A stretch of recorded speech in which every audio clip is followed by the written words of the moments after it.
Olá, meu nome é Cláudio Moraes, sou professor de arqueologia aqui na UFOPA, em Santarém, e hoje eu vou falar para vocês sobre as sociedades amazônicas do ano 1000, e para isso eu vou usar um exemplo aí das proximidades de Manaus. Por que o ano 1000? Esse recorte é importante porque esse fenômeno que eu vou falar para vocês, ele pode ser observado aí perto de Manaus, mas ele pode ser observado em vários lugares da Amazônia. A Sociedade de Santarém, por exemplo, que produziu essas cerâmicas elaboradas, lá no Alto Xingu, onde o Michael Heckenberg fala que as aldeias do passado podem ter sido até 10 vezes maiores que as aldeias atuais. Na ilha de Marajó, que tem a Sociedade de Marajoara, que construiu os tesos e as cerâmicas elaboradas de lá. Mas para a gente ter tempo de discutir, eu vou falar para vocês de uma pesquisa que a gente fez aí nas proximidades de Manaus, no Rio Madeira e algumas coisas do Rio Solimões também.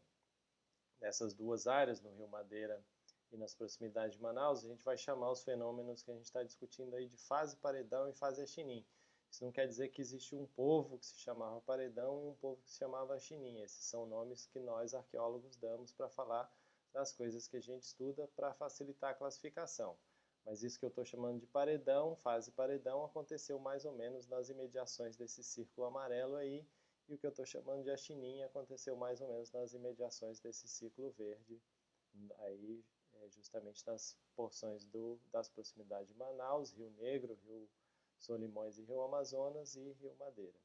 Bom, eu vou falar disso com base em vários sítios arqueológicos identificados que estão distribuídos nesse mapa que vocês estão observando. Esses pontinhos aí são diferentes sítios arqueológicos e esses símbolos aí marcam as diferentes cerâmicas e fases que a gente encontrou nesses sítios. São mais de 300 sítios arqueológicos e em alguns desses sítios a gente intensificou bastante as pesquisas. Lá no Rio Madeira, o que a gente chama de fase axinim começa a aparecer mais ou menos uns 2000 anos atrás. E esses sítios da fase axinim, com essas cerâmicas da fase axinim, eles começam a ficar maiores e maiores. Os acúmulos de terra preta, a distribuição e a quantidade de cerâmica que a gente observa nesses sítios começa a crescer e até que eles atingem o ápice justamente das aldeias maiores, justamente por volta do ano 1000. São cerâmicas bastante elaboradas, vasos com pinturas, decorações, representações de animais e pessoas que certamente serviam para expressar o simbolismo e as diferenças culturais que essas populações tinham umas para as outras. Né? Nas proximidades de Manaus, esse fenômeno do ano 1000 se manifesta principalmente através do que a gente chama de fase paredão, que seriam essas outras cerâmicas diferentes aí que aparecem nesses depósitos de acúmulo de terra preta e fragmento de cerâmica com milhares e milhares de fragmentos, e isso também se intensifica por volta do ano 1000. A tipologia dessas cerâmicas paredão inclui desde vasos pequenos para servir comida, armazenar algumas coisas pequenas, mas também vasos muito grandes, vasos para armazenar líquido que eram capazes de armazenar mais de 300 litros de líquido. Em alguns desses vasos grandes a gente encontra neles marcas de fermentação também, o que mostra que provavelmente eles foram utilizados para fazer bebidas fermentadas. E esses vasos provavelmente serviam para abastecer grandes eventos festivos, reuniões de negociação, uma série de coisas que essas populações tinham que fazer entre as aldeias diferentes que existiam na mesma época. E esses vasos paredão também são bastante elaborados. Alguns desses grandes vasos, além de ser usados para fermentar bebida depois que passa essa fase da vida útil deles, que eles já estão trincados ou que eles têm alguma outra desgaste, eles também foram utilizados como urnas funerárias. Alguns desses grandes vasos vocês podem ver eles pessoalmente aí no Museu Amazônico e uma vez que vocês verem esse vaso ao vivo, vocês vão ter ideia da dimensão do que eu estou falando, quão grandes são esses vasos.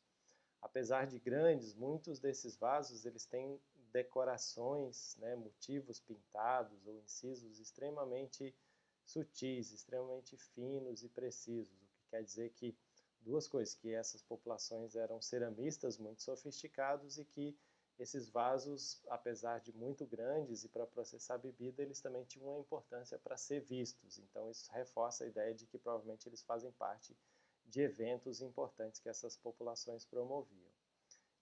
As decorações variam muito nesses vasos. No caso da fase paredão, a gente encontrou mais de 100 motivos decorativos diferentes que expressam provavelmente esses traços culturais, né, essas identidades dessas pessoas. Quando a gente estudou a distribuição desses materiais nesses sítios, a gente percebeu que eles eram aldeias circulares, aldeias com praças muito grandes, né? Essas plataformas vermelhas reconstituídas aí seriam a posição onde estariam as casas, e aí no centro um grande pátio, provavelmente onde esses eventos aconteciam. Aqui seria uma ideia esquemática de como seria uma dessas vilas. Bom, mas tudo isso que eu estou falando para vocês, essas aldeias cresceram, cresceram, cresceram até mais ou menos por volta dessa data do ano 1000. Quer dizer que 500 anos antes dos europeus chegarem, essas populações estavam atingindo o ápice delas. Mas depois do ano 1000, o que a gente vê é que ou essas populações elas diminuíram ou elas se dispersaram. Então, quais seriam as causas dessas mudanças que a gente observa que aconteceu por volta do ano 1000? Seriam mudanças climáticas que obrigou essas populações a mudar a estratégia de ocupação? Seriam conflitos entre povos diferentes? Ou seriam epidemias, como a gente está vivendo agora, né? Com os dados que a gente não pode descartar nenhuma dessas possibilidades. Talvez até todas essas possibilidades tenham acontecido ao mesmo tempo. Mas uma evidência que a gente tem é a evidência de conflito entre essas populações. Várias dessas aldeias têm essas valas, como vocês estão vendo aí na foto, que são valas que podem chegar a ter 1 quilômetro de extensão e que estão circulando algumas dessas aldeias grandes desse período, que mostra que essas populações tiveram necessidade de se defender de alguma coisa que estava acontecendo aí na região. Quando os europeus chegaram, tiveram contato com essas populações, o cenário já era totalmente diferente. Muitos desses grupos que eu estou mencionando para vocês já não existiam mais. E os descendentes desses grupos certamente estavam vivendo de uma forma diferente dessas aldeias muito grandes que eu estou relatando para vocês. E ainda assim os europeus falaram que eram aldeias muito grandes, que eles encontraram nessa época. Então, com base nesses dados que os europeus mencionaram nos primeiros relatos, algumas pesquisas etnográficas e arqueológicas também, a estimativa é de que nessa época que os europeus chegaram, 10 milhões de pessoas poderiam estar vivendo na Amazônia.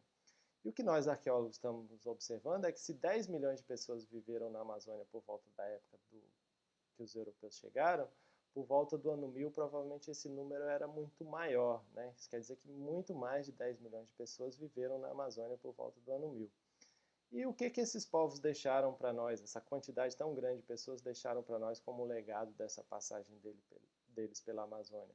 Castanha, açaí, pupunha, mandioca, terra preta e várias outras coisas interessantes que mostram que um número muito grande de pessoas foi capaz de viver na Amazônia e principalmente deixar para nós como legado a maior floresta tropical do mundo, né? E hoje parece que é impossível que a gente utilize o espaço amazônico para as pessoas e preserve a floresta ao mesmo tempo.